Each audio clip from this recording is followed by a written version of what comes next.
হঠাৎ এদিন অপ্ৰত্যাশিতভাৱে হোমেন বৰগোহাঁই ছাৰে মোক প্ৰস্তাৱ দিছিল শ্ৰোতা পাঠকৰ কাৰণে ছাৰে পাঠ কৰিব মোৰ কেইটামান কবিতা। মই অভিভূত হৈ পৰিছিলোঁ। যিজনা মহানুভৱৰ প্ৰেৰণাত মই আৰম্ভ কৰিছিলোঁ মোৰ কবিতাৰ জীৱন, সেইগৰাকী কিম্বদন্তী তপস্বীৰ কণ্ঠত যেন পবিত্ৰ হৈ উঠিল মোৰ কবিতাৰ বৰ্ণমালা। বৰগোহাঁই ছাৰৰ কোনো ঋণেই শোধ কৰাটো এই আকিঞ্চনৰ জীৱনত সম্ভৱ নহয়। মোৰ কবিতাৰ সৈতে নিবিড়তা গঢ়ি উঠাৰ আৰম্ভণিতে ছাৰক উদ্দেশ্যি লিখা এটা স্তৱকেৰে তেখেতৰ চৰণত মই প্ৰণিপাত জনাওঁ।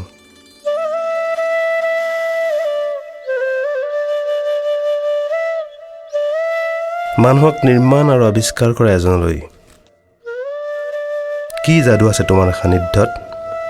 হালধীয়া স্মৃতিবোৰ সেউজীয়া হয়, বুকুত বাজি উঠে গৰখীয়া বাঁহী, জীপাল হৈ উঠে নিৰ্বিকাৰ হৃদয়, গুণ গুণাই আহে প্ৰেমৰ আহিন উৎসৱ, কবিতাৰ দুৰ্বাৰ বুকুত সোমাই পৰে বাৰে বাৰে মোৰ নষ্ট চৰিত্ৰ।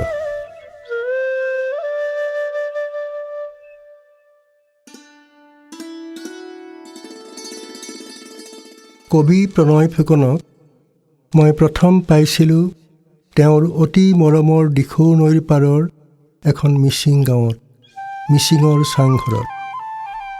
কেৱল ময়েই নহয়, ডাক্তৰ প্ৰণয় ফুকনেও কবি প্ৰণয় ফুকনক লগ পাইছিল তাতেই। আজি ডাক্তৰ প্ৰণয় ফুকন এজন অতি সফল, সুপ্ৰতিষ্ঠিত আৰু প্ৰতিভাৱান চিকিৎসক। আজি কবি প্ৰণয় ফুকন সমসাময়িক অসমীয়া কাব্য জগতৰ এজন অতি সফল, সুপ্ৰতিষ্ঠিত আৰু মৌলিক প্ৰতিভাসম্পন্ন কবি। তেওঁৰ কবিতা ভাল পোৱা অসংখ্য মানুহৰ ভিতৰত ময়ো এজন। আজি তেওঁৰ কেইটামান কবিতা পঢ়িবলৈ, আবৃত্তি কৰিবলৈ নহয়, পঢ়িবলৈ মোৰ মন গৈছে।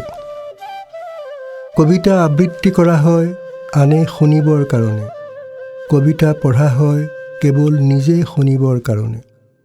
কবিতাৰ চৰম সাৰ্থকতা তেতিয়াই হয় যেতিয়া এজন মানুহে তেওঁৰ প্ৰিয় কবিতাবোৰ আপোন মনে পঢ়ি নিজৰ হৃদয়ত তাৰ প্ৰতিধ্বনি শুনে। মই পঢ়িব খোজা প্ৰথম কবিতাটো হ'ল মই এক অখ্যাত কবি। কবিতাটোত তেওঁ ব্যক্ত কৰিছে কবি হিচাপে তেওঁৰ অভিমান, অহংকাৰ আৰু উচ্চাকাংক্ষা।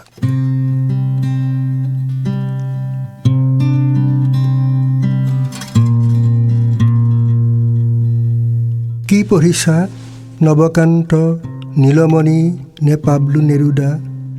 সেইবোৰ কবিতা সঁচাকৈয়ে বুজিছানে তুমি?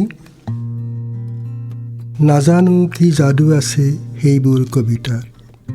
মোৰ কবিতাৰ কি কোনো আকৰ্ষণ নাই? মোৰো আছে দুখনমান কবিতাৰ পুথি তোমাৰ কাৰণে লিখা, সহজ সৰল। দি আহিম উপহাৰ কোনোবা উদাস সন্ধিয়া মেলি লোৱা যদি। তুমিতো জানাই সকলো কবি নহয়, কেউ কেউ কবি। সকলো মানুহে লিখিব নোৱাৰে কবিতা। সপোন নেদেখে যি, নদীত যি সাঁতুৰিব নাজানে কেনেকৈ লিখিব কবিতা? যি আজীৱন অসুখী, যি হীনমন্যতাত ভোগে, লিখিব নোৱাৰে কবিতা। পাৰ কৰি কত বিনিদ্ৰ ৰজনী, কবি হলো মই তোমাৰ কাৰণে, কোনো দিন নুবুজিলা তুমি। নৱকান্ত নেৰুদাই জানে জানো মোৰ দৰে তোমাৰ অশ্ৰুৰ গোপন ইতিহাস? সেইবোৰ সকলোৱে পঢ়ে, ময়ো আওৰাব পাৰোঁ সেইবোৰ পংক্তি অনায়াসে। কবি হৈ হিংসা মোৰ কিয় নুপুজিব? ভুল নুবুজিবা তুমি, তোমাৰ যশপ্ৰাৰ্থী মই এক অখ্যাত কবি। মোৰ কবিতা কেৱল তোমাৰ কাৰণে, অভিজাত আলোচনীত মোক বিচাৰি নোপোৱা।